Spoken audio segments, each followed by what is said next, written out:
आप देख रहे हैं एक न्यूज 24। संसद भवन में अविश्वास प्रस्ताव के दरमियान नरेंद्र मोदी ने विपक्ष पर निशाना साधा था, जिसके बाद से सियासत खूब तेज है। अब बता दें कि जदयू के राष्ट्रीय अध्यक्ष यानी कि ललन सिंह ने भी इस पर तंज किया है, कटाक्ष किया है, करारा हमला बोला है। उन्होंने साफ तौर पर बीजेपी को कटघरे में ला खड़ा किया है और ये कहा है कि बीजेपी को काम से कोई लेना देना नहीं है, इन्हें बस फालतू चीजों से ही मतलब है। उन्होंने नरेंद्र मोदी को निशाने पर लेते हुए ये कह दिया कि जो इस वक्त देश का अहम मुद्दा है उस पर नरेंद्र मोदी बोलने से बचते नजर आ रहे हैं, कुछ बोल नहीं रहे हैं और फालतू बेतुका बयान ही वो दे रहे हैं। यानी कि साफ तौर पर आप सोच सकते हैं कि ललन सिंह ने किस मसले को लेकर ये बात कही है। दरअसल इस वक्त जो है मणिपुर का मामला जो है काफी ज्यादा सुर्खियों में है और मणिपुर मामले को लेकर ही ललन सिंह ने पीएम मोदी को कटघरे में खड़ा किया है, निशाना साधा है। आखिर क्या है पूरा मामला, ये जानने की जरूरत है, तो चलिए देखते हैं खबर को विस्तार से कि आखिर ललन सिंह ने पीएम मोदी पर कटाक्ष क्यों किया है। संसद भवन में अविश्वास प्रस्ताव के दौरान प्रधानमंत्री नरेंद्र मोदी ने गुरुवार को विपक्ष पर निशाना साधा। इसको लेकर जदयू के राष्ट्रीय अध्यक्ष ललन सिंह ने पलटवार किया। उन्होंने कहा कि पीएम नरेंद्र मोदी जो भी बोल रहे थे वह उनकी हताशा और घबराहट का प्रतीक था।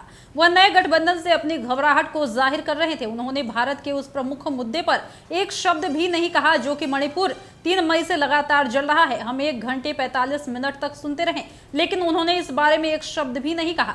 वह नए गठबंधन के बारे में बात कर रहे हैं, ये तो सोचनीय है। ललन सिंह ने कहा कि 2024 के चुनाव में जनता तय कर देगी कि नया गठबंधन सही है या गलत, लेकिन इसका मतलब है कि पीएम इस नए गठबंधन से घबराए हुए हैं। इसी घबराहट में पीएम ने एनडीए की बैठक बुलाई थी। आज तक तो हमने कभी एनडीए की बैठक सुनी ही नहीं थी। अटल बिहारी वाजपेयी के समय एनडीए की बैठक हुआ करती थी। वहीं विपक्षी गठबंधन इंडिया पर कटाक्ष करते हुए पीएम ने कहा है कि मैं आज इस मौके पर हमारे विपक्ष के साथियों के प्रति अपनी संवेदनाओं को व्यक्त करना चाहता हूं। कुछ ही दिन पहले बेंगलुरु में आपने मिलजुल कर करीब 1.5-2 दशक पुरानी यूपीए का अंतिम संस्कार किया। आप लोग जश्न मना रहे थे। जश्न क्यों मना रहे थे? क्योंकि आप लोग खंडहर पर प्लास्टर लगा रहे थे।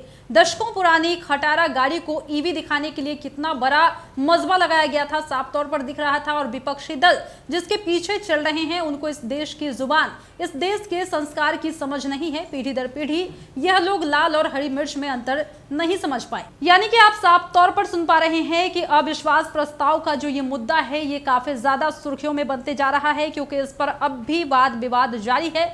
जहां पर जदयू के राष्ट्रीय अध्यक्ष ललन सिंह ने साफ तौर पर तंज करते हुए ये कहा है कि बीजेपी में बौखलाहट है, घबराहट है। बीजेपी ये समझ गई है कि ये जो नया इंडिया बना है इससे जरूर आने वाले वक्त में हमें क्षति हो सकती है। इस वजह से बीजेपी लगातार बैठक पर बैठक किए जा रही है। साथ ही उन्होंने अटल बिहारी वाजपेयी का भी जिक्र किया है और ये कह दिया कि अटल बिहारी वाजपेयी के वक्त में ही इन लोगों की बैठक हुआ करती थी, लेकिन अब फिर से इसकी शुरुआत हो गई है, नए सिरे से शुरुआत हो गई है। और इससे साफ तौर पर समझ में आता है कि बीजेपी इस वक्त कैसे घबराई हुई है। बीजेपी समझती है कि अगर बीजेपी का एजेंडा सही नहीं होता है तो आने वाले वक्त में हम उन्हें शिकस्त देंगे, उनका सुपरा साफ कर देंगे।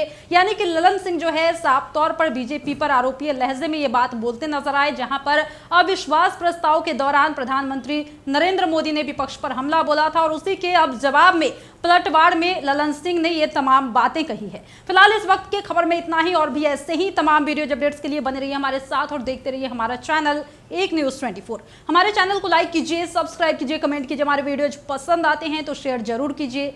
धन्यवाद।